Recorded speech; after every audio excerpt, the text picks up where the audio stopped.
रूस यूक्रेन जंग में बहुत बड़ा उलटफेर होना शुरू हो गया है। यूक्रेन पर रूस के ताजा मिसाइल हमलों से अमेरिका बुरी तरह से बौखला गया है।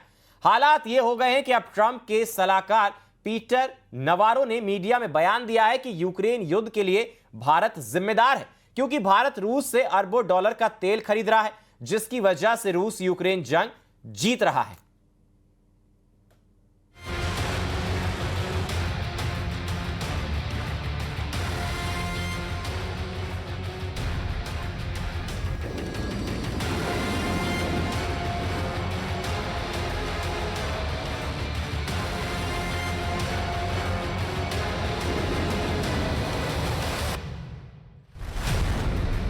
नहीं रोक पाए यूक्रेन युद्ध, ट्रंप का दांव पड़ा उल्टा।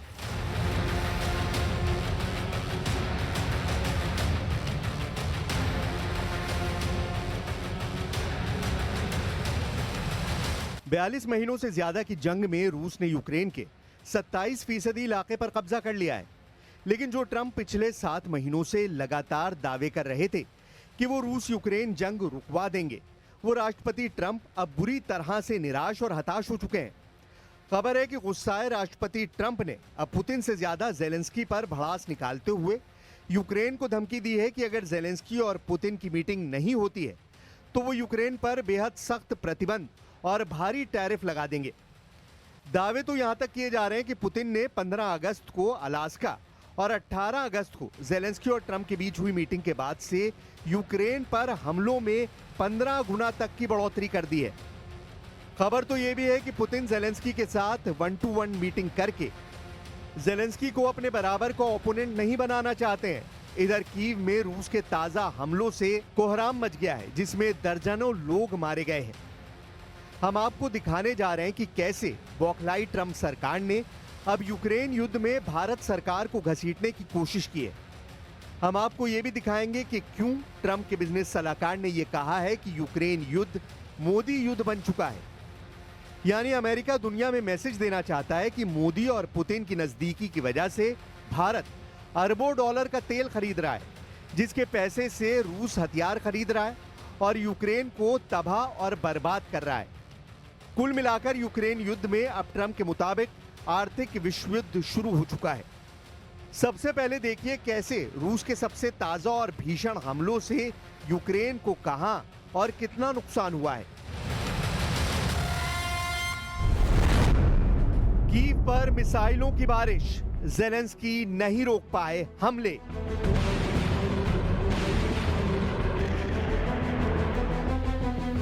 आपके टीवी स्क्रीन पर इस वक्त जो तस्वीरें दिख रही हैं वो यूक्रेन पर रूसी सेना के हमलों की सबसे ताजा तस्वीरें हैं।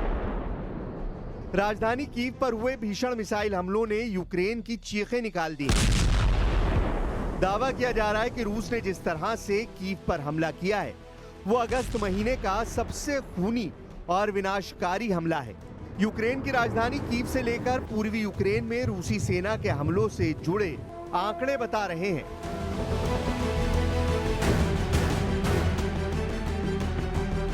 यूक्रेनी अधिकारियों के मुताबिक यूक्रेन की राजधानी पर रात में हुए रूसी ड्रोन और मिसाइल हमलों में 3 बच्चों समेत कम से कम 14 से ज्यादा लोगों की मौत हो गई और दर्जनों लोग घायल हुए।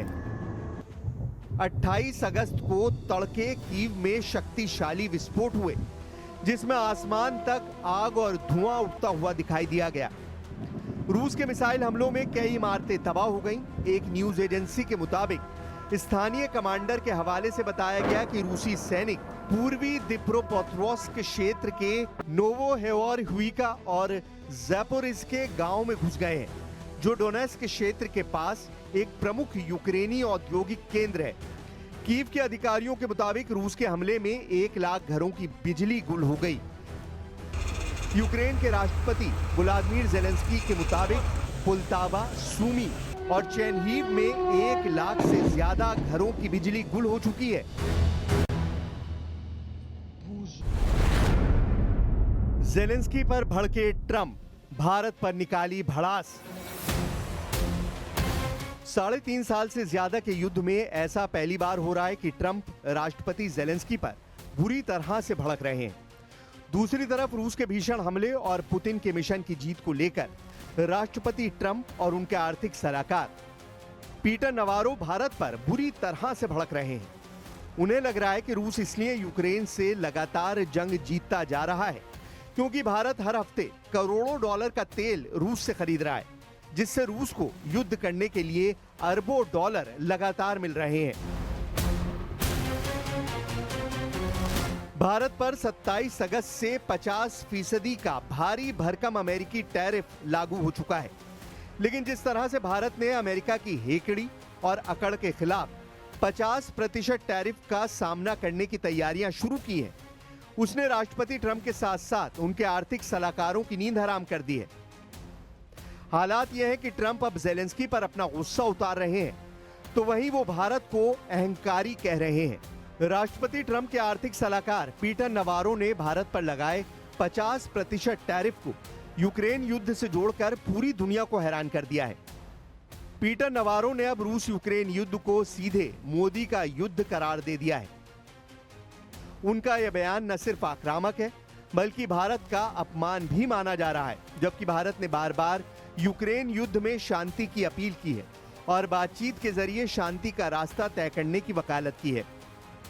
अमेरिका के राष्ट्रपति डोनाल्ड ट्रंप और उनके आर्थिक सलाहकारों की बौखलाहट का अंदाजा इसी से लगाया जा सकता है कि पीटर नवारो ने कहा, मुझे सबसे ज्यादा परेशानी इस बात से है कि भारतीय इस मामले में इतने अहंकारी हैं।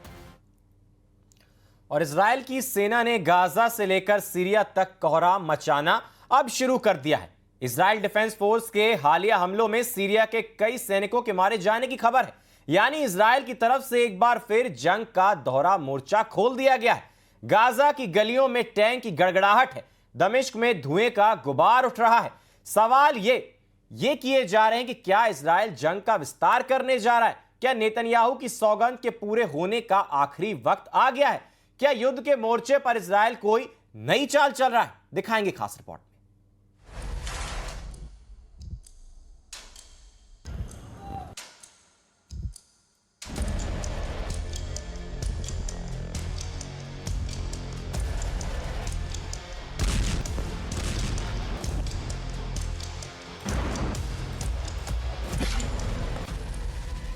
सीरिया से गजा तक दोहरे मोर्चे की जंग का आगाज।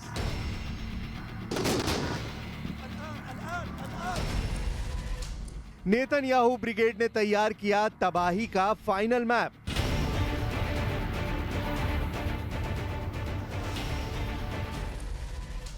सीरिया पर सीरियल स्ट्राइक, गाजा में घुसे टैंक।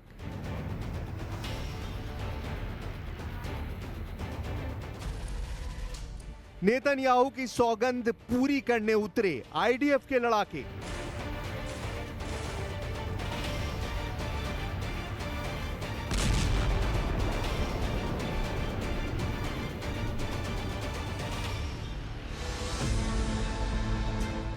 इजराइल के दुश्मनों की एक एक कर शामत आती जा रही है। अभी तक गाजा में कोहराम मचाने वाली इजराइल की वॉर मशीनरी का रुख सीरिया की तरफ मुड़ गया है। इस बार राजधानी दमिश्क के दक्षिणी इलाके को टारगेट किया गया है।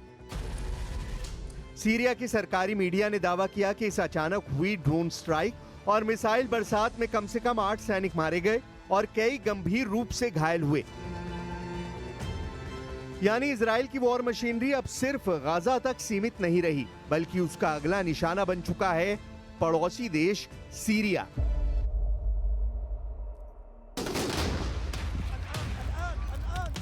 दमिश्क के दक्षिण में जिस किस्वा इलाके को टारगेट किया गया, वहां से धुएं और आग का गुबार आसमान तक उठते दिखाई दिया।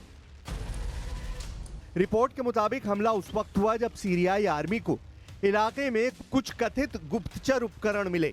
स्थानीय अधिकारियों का कहना है कि ये उपकरण इजरायली ऑपरेशन से जुड़े हो सकते हैं। जैसे ही सेना ने इन्हें अपने कब्जे में लिया, अचानक चारों तरफ से ड्रोन और रॉकेट बरसने लगे। सिर्फ कुछ मिनटों में पूरा बैरक तबाह हो गया और सैनिकों की मौत हो गई। सीरिया के सरकारी टीवी चैनल ने धमाके के फुटेज दिखाए और दावा किया कि यह हमला पहले से तय एजेंडे का हिस्सा था। आरोप है कि इजराइल लगातार सीरिया के रक्षा ढांचे को कमजोर करने और ईरान समर्थित मिलिशिया को खत्म करने के लिए अंधाधुंध हमले कर रहा है। दमिश्क से लेकर अलेप्पो तक बीते एक साल में इजराइल ने सैकड़ों बार सीरियाई इलाकों पर एयर स्ट्राइक की है। लेकिन इस बार का हमला अलग है क्योंकि ये सीधे राजधानी दमिश्क के नजदीक हुआ और इसमें सीरियाई सैनिक मारे गए। ये सिर्फ मिलिशिया को टारगेट करने वाली कार्रवाई नहीं बल्कि सीरिया की स्टेट आर्मी को खुली चुनौती है। माना जा रहा है कि इस हमले का मकसद दोहरा है। पहला, सीरिया में मौजूद ईरानी नेटवर्क और हथियार डिपो को कमजोर करना। दूसरा, गाजा में चल रही जंग के साथ साथ उत्तरी मोर्चे पर भी दुश्मनों को चेतावनी देना। इजराइल की खुफिया एजेंसियां बार बार कह चुकी हैं कि सीरिया के जरिए ईरान हिजबुल्लाह तक हथियार पहुंचाता है और यह पूरा नेटवर्क इजराइल की सुरक्षा के लिए सबसे बड़ा खतरा है। इसी वजह से अब दमिश्क भी गजा की तरह इजरायली वॉर मशीनरी की चपेट में आ चुका है। सीरियाई विदेश मंत्रालय ने इस हमले को राष्ट्रीय संप्रभुता पर सीधा हमला बताते हुए संयुक्त राष्ट्र से हस्तक्षेप की मांग की है। वहीं रूस और ईरान ने भी इजराइल को चेतावनी दी है कि ऐसे हमले पूरे क्षेत्र को कंप्लीट वॉर की तरफ धकेल सकते हैं।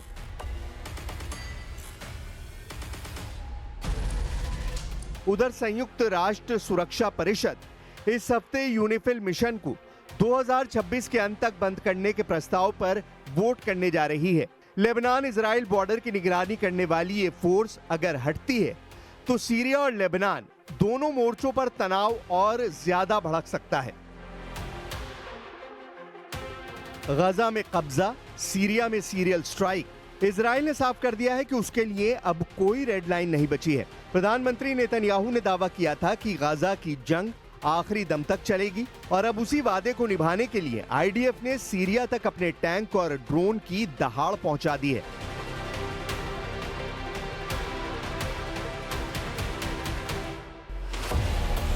उधर गाजा में तबाही की आखिरी स्क्रिप्ट भी लिखी जा चुकी है। ये तय किया जा चुका है कि हमास के खिलाफ आखिरी जंग को कैसे अंजाम तक पहुंचाना है, क्योंकि अब गाजा से जो तस्वीरें आ रही हैं वो ये बता रही हैं कि गाजा पर खूनी कब्जे की शुरुआत हो चुकी है। ये सिर्फ इजरायली सेना की कार्रवाई के तौर पर नहीं है बल्कि ये उस सौगंध को पूरा करने का मिशन है जिस सौगंध को बेंयामिन नेतन्याहू ने 7 अक्टूबर 2023 को इजराइल पर हुए हमले के बाद लिया था। ये एक ऐसा हमला था जिसमें हमास ने इजराइल के कई इलाकों पर हमला किया और इन हमलों में इजराइल के 1200 नागरिकों की मौत हुई थी। इन्हीं हमलों के बाद इजराइल की तरफ से हमास के खिलाफ जंग का ऐलान किया गया था और अब तस्वीर ये हो चुकी है कि इजराइल से सीधे भिड़ने की कीमत हमास को बहुत भारी चुकानी पड़ रही है, क्योंकि पहले ही हमास के बड़े नेताओं का सफाया हो चुका है। हमास के सैकड़ों लड़ाके मारे जा चुके हैं। जो बचे हैं वही इजराइल के लिए असली चुनौती बने हुए हैं और उन्हीं के अंत के लिए इजराइल ने अब गाजा में आखिरी जंग छेड़ दी है। गाजा सिटी आज जंग का वो मैदान बन चुकी है जहां हर गली और हर मकान के पीछे मौत छिपी है। इजरायली सेना पूरी तरह तय कर चुकी है कि हमास का आखिरी गढ़ यहीं ध्वस्त होगा। टैंकों की चेन, ड्रोन की गड़गड़ाहट और ऊपर से बरसते रॉकेट, ये नजारा गाजा सिटी को एक विशाल युद्ध भूमि में बदल रहा है। संयुक्त राष्ट्र और दूसरी एजेंसियों के मुताबिक गाजा सिटी और उसके आसपास अब भी करीब 10 लाख से ज्यादा लोग फंसे हुए हैं। ये लोग लगातार हो रहे हमलों और अनिश्चित भविष्य के बीच न घर छोड़ पा रहे हैं न लौट पा रहे हैं। कई हजार लोग पहले ही रफा और खान यूनुस तक पहुंच चुके हैं, लेकिन दक्षिण की तरफ भी हालात बेहतर नहीं है। मानवीय जोन कहे जाने वाले अल मवासी में पहले ही लाखों विस्थापित ठसाठस भरे हुए हैं। चर्च और मस्जिदें अब अस्थायी शरणगाहों में बदल चुकी हैं। गाजा के ईसाई समुदाय के नेताओं ने साफ कहा है कि शहर छोड़ना उनके लिए मौत की तरह है, क्योंकि रास्ते में हर तरफ बमबारी है और कोई गारंटी नहीं है कि दक्षिण पहुंचने पर वो जिंदा बचेंगे। इजराइल की ओर से सेना के अरबी प्रवक्ता अविचाय एड्रई ने बुधवार को बयान जारी किया कि गाजा सिटी की निकासी अब बेहद जरूरी हो चुकी है। यही वजह है कि इजराइल ने टेंट और अस्थायी कैंपों की एंट्री की अनुमति देना शुरू कर दिया है। लेकिन राहत संगठनों का कहना है कि गाजा को कम से कम 15 लाख नए टेंटों की जरूरत है, जबकि मौजूदा सप्लाई हजारों में भी नहीं पहुंच पाई है। यही नहीं, अब तक के आंकड़े बेहद डरावने हैं। गाजा स्वास्थ्य अधिकारियों के मुताबिक पिछले 10 महीनों की लड़ाई में 62,000 से ज्यादा फिलिस्तीनी मारे गए हैं। इनमें सबसे बड़ी तादाद महिलाओं और बच्चों की है। हजारों शव अब भी मलबे के नीचे दबे हुए हैं। स्कूल, अस्पताल और बिजली घर सब खंडहर में बदल चुके हैं। इजरायली सेना का कहना है कि यह बलिदान हमास को हमेशा के लिए मिटाने के मिशन का हिस्सा है। इजराइल का दावा है कि हमास के कई बड़े कमांडर मारे जा चुके हैं, हथियारों के टन भर स्टॉक नष्ट कर दिए गए हैं और हमास की सुरंगों का बड़ा नेटवर्क ढहा दिया गया है। लेकिन बचे हुए हमास लड़ाके अभी भी घनी आबादी वाले इलाकों में छिपे हैं और वहीं से रॉकेट बरसा रहे हैं। गाजा की सड़कों पर रहने वाले लोग बता रहे हैं कि रातें सबसे भयावह होती हैं। बच्चे नींद में बम के धमाकों से कांप उठते हैं। कई परिवारों ने 5-5 बार घर बदले हैं, लेकिन हर बार विस्फोट और मौत उनके पीछे चली आई। अब कई परिवारों ने हार मान ली है। वो कहते हैं कि भाग कर कहां जाएं? यहां मरेंगे तो कम से कम अपने शहर में तो मरेंगे। मानवीय हालात पर संयुक्त राष्ट्र की अधिकारी ओल्गा चेरकोवो का बयान साफ है।